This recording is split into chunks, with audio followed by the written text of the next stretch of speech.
सरकार के लोगों ने पहले ही मान लिया है कि करहल वो जीतने वाले नहीं हैं। और जहां जहां मैं होकर के आया हूं और जिन जिन विधानसभाओं में उपचुनाव हो रहा है, अगर हम प्रतिशत के हिसाब से जीत को माने तो 100% समाजवादी पार्टी और इंडिया गठबंधन सीटें जीतने जा रहा है। और अगर गिनती के हिसाब से मैं कहूं तो इस उपचुनाव में 9 की 9 इंडिया गठबंधन और समाजवादी पार्टी जीतने जा रही है।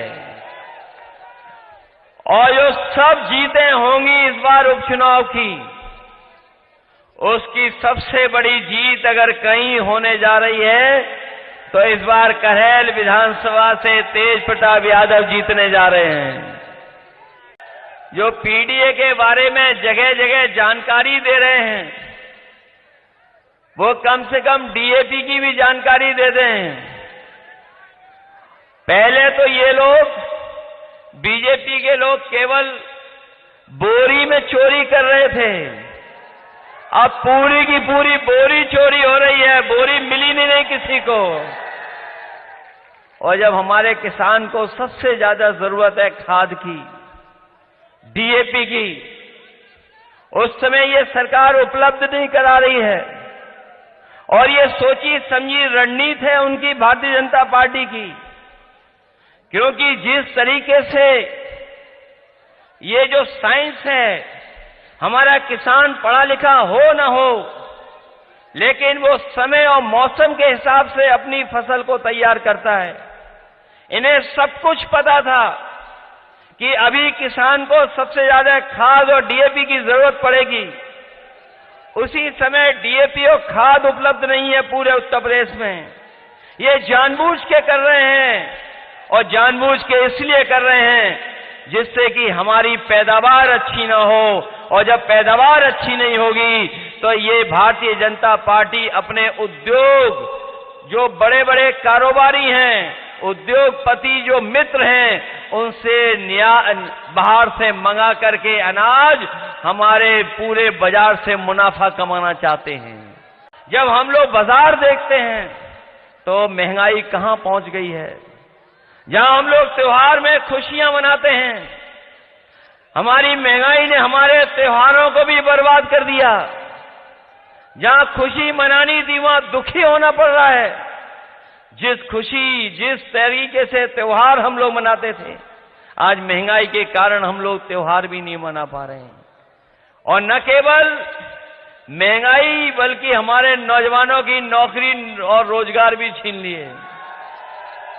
मैं अपने नौजवानों को बधाई दूंगा, और खासकर पढ़े लिखे नौजवान जो प्रयागराज में आंदोलन कर रहे थे, वो अपनी मांगों को लेकर के बैठ गए।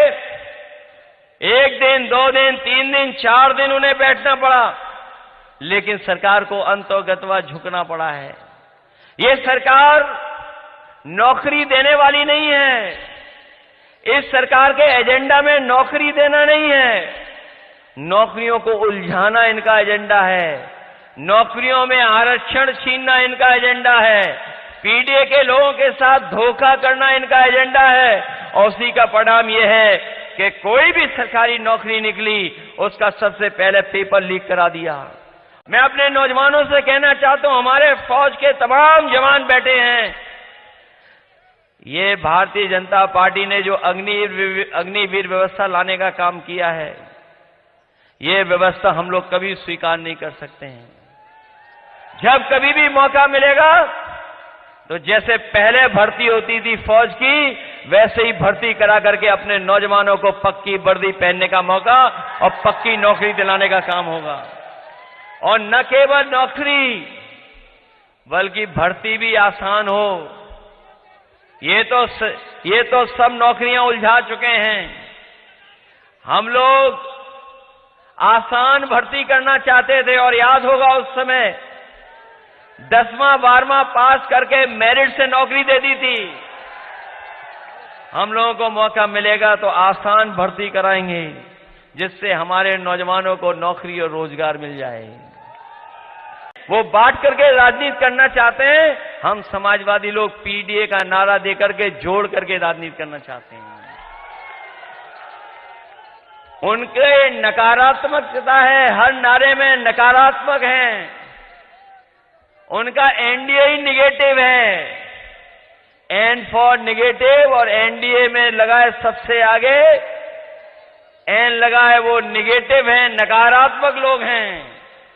हम समाजवादियों का पीडीए है, पीडीए मतलब प्रोग्रेसिव है, पॉजिटिव है। हम लोग काम कर करके, जनता की सेवा कर करके सरकार बनाना चाहते हैं। ये जनता को धोखा दे करके सरकार में बैठे रहना चाहते हैं। ये आए थे अभी मुख्यमंत्री जी, बहुत कुछ कह के चले गए, लेकिन वो जानते नहीं हैं हमारे प्रत्याशी का नाम भी ढंग से नहीं पढ़ा उन्होंने।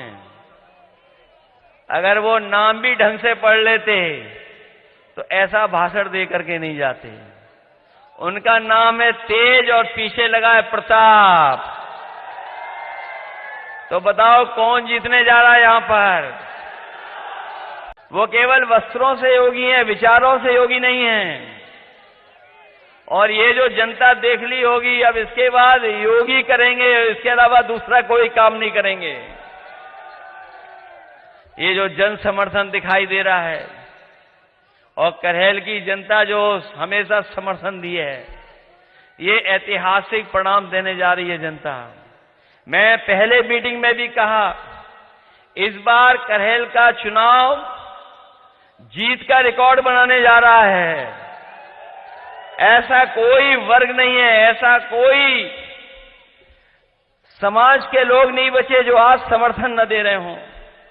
हर वर्ग के लोग समर्थन दे रहे हैं और पहले भी बहुत अच्छे वोटों से जिताया था। इस बार हमें पूरा भरोसा है, सबसे अच्छे वोटों से तेज प्रताप यादव को जिता करके भेजेंगे। नौजवानों की नौकरी को उलझा करके परेशान कर रहे हैं। न केवल पढ़े लिखे जो अपनी तैयारी कर रहे थे, उनके भविष्य के साथ खिलवाड़ कर रहे हैं। इस सरकार के खिलाफ आज जनता दिखाई दे रही है। अगर हम प्रतिशत के हिसाब से देखें तो 100 में से 100% ये हारने जा रहे हैं। और अगर हम गिनती और संख्या में गिनेंगे तो 9 की 9 सीटें ये इस बार बाई इलेक्शन हार रहे हैं।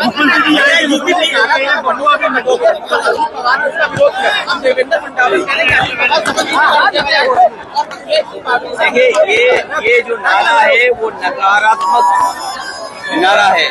ये नारा निगेटिविटी पैदा करता है। ये नारा कोई स्वीकार नहीं कर सकता। बीजेपी के खुद अंदर लोग स्वीकार नहीं कर रहे हैं। उत्तर प्रदेश में उनके सहयोगी लोग बड़े नेतृत्व में जो बैठे हैं बड़ी कुर्सी पर, वो तक इस नारे को स्वीकार नहीं कर रहे हैं। ये नारा नहीं चलेगा। इस देश की संस्कृति रही है मिली जुली। ये गंगा जमुनी संस्कृति का देश है। ये सबको साथ लेकर के चलने का देश है। ये सौहार्द पसंद समाज है। ये कभी भी नेगेटिव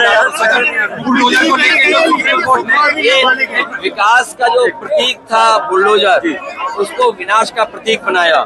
मैं सुप्रीम कोर्ट को बधाई देता हूँ। ये जो अनडेमोक्रेटिक, अनकॉन्स्टिट्यूशनल बुलडोजर जो चल रहा था, उसको हमेशा हमेशा के लिए गैराज में खड़ा कर दिया। न केवल गैराज में खड़ा कर दिया, बल्कि सरकार को सोचना चाहिए, उन्हें जुर्माना देना पड़ेगा। जुर्माने के साथ साथ जिन अधिकारियों ने ये कार्रवाई की है, उन अधिकारियों के खिलाफ इन्हें कार्रवाई का सामना करना। ये नौजवानों की बात उन्हें माननी चाहिए। उनके भविष्य के साथ ऐसी खिलवाड़ नहीं करनी चाहिए। जो बड़े बड़े दावे करते हैं कि रिकॉर्ड एग्जामिनेशन करा सकते हैं, रिकॉर्ड संख्या के बच्चों की परीक्षा करा सकते हैं, ये यूपी पीसीएस के बच्चों की नौकरी एक साथ नहीं करा सकते। ये उनके भविष्य के साथ खिलवाड़ थी, उनकी मांगे माननी चाहिए। कोई मौसम खराब नहीं है, भारतीय जनता पार्टी का मौसम खराब है। हमारे मुख्यमंत्री जी अंदर ही अंदर समाज में बारूद की सुरंग खोद रहे हैं। भाई डिप्टी सीएम भी अंदर ही अंदर कुर्सी तक के लिए सुरंग खोद रहे हैं। सीएम 2 बार आए थे, एक बबुआ नवाले का वो देखिए, नेताजी सबसे ज्यादा खुश होंगे जब उन्हें ये पता लगा होगा कि सबसे ज्यादा सीटें जीते हैं हम। लोकसभा का परिणाम, इंडिया गठबंधन की सीटें ने भारतीय जनता पार्टी की बहुमत की सरकार रोकी। इससे बड़ा नेताजी के लिए सम्मान की बात कोई नहीं हो सकती थी। ये बात योगी जी नहीं समझ सकते हैं। और जहाँ तक और उनकी भाषा है, वो उलझाना चाहते हैं, क्योंकि करेल में विकास नहीं किया, जो आधा अधूरा विकास था, जो पूरा हो जाना चाहिए था, जनता को लाभ मिलता मंडी से, यहाँ बिजली की व्यवस्था सुधारने से, यहाँ से कुछ कारखाना लग जाता जिससे नौकरी रोजगार मिलते, वो काम किए नहीं, इसीलिए उलझाना चाहते हैं और दूसरी बातें कर रहे हैं। बीजेपी जाति जनगणना को खतरनाक बता रही है। देखिए, भारतीय जनता पार्टी भूमाफिया है।